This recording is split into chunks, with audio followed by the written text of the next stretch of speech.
Hi everybody, I'm Bree the Plant Lady, and today I am getting this pot replanted. Now, unfortunately, this pot 2 days ago was totally beautiful and it had like a 6-foot tall Mr. Stripey tomato in it. Unfortunately, Ralstonia has kicked in and it died of wilt. I decided to go ahead and pull it out, and I was able to get the entire root ball out when I removed that wilted tomato.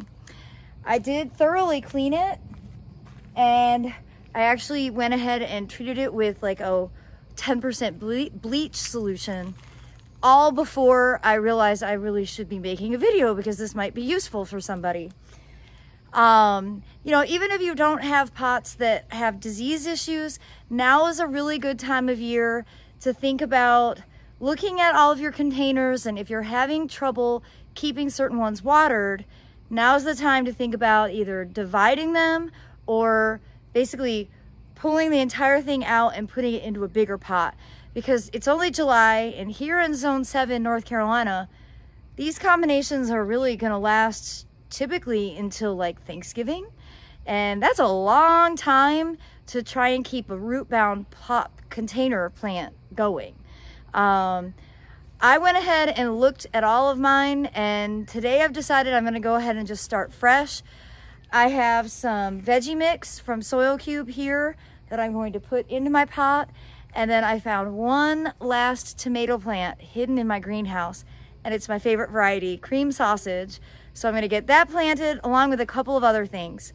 So stay tuned to watch my progress.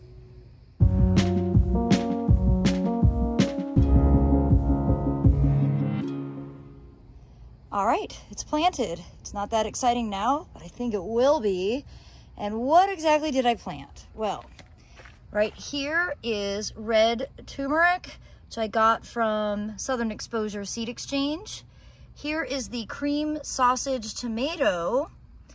And finally, we have our Graria nervosa, which is this broadleaf plant that is called Woolly Morning Glory. It's an annual vine, and my friend Jenks Farmer gave it to me over the weekend, and I've been debating on where to put it, and to be honest, I think this is the perfect place.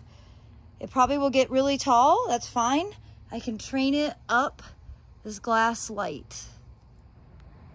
Well, ordinarily I would tell you to go ahead and mulch and fertilize. I'm out of both, so that'll have to wait until I get to the store. I think we're getting some mulch delivered by the end of the week. And I do look forward to sharing updates with you on this mid-July planted container. Again, now is a really good time to reevaluate the containers that you built earlier in the season, just so that you don't have to feel stressed out about keeping things watered. We have a lot more hot weather ahead, and a lot of containers will really benefit from either being potted up or being replanted. And I will definitely be doing that in the coming weeks. Really, once I get home from my next trip, it's when I'm gonna think a little bit harder about next steps for all of my container gardens, because Emily's internship will be ending, and then I'll actually be the one that has to keep everything wet. So I do look forward to sharing updates. I hope you'll subscribe, and I'm wishing you all the very best. Thanks for watching, everybody.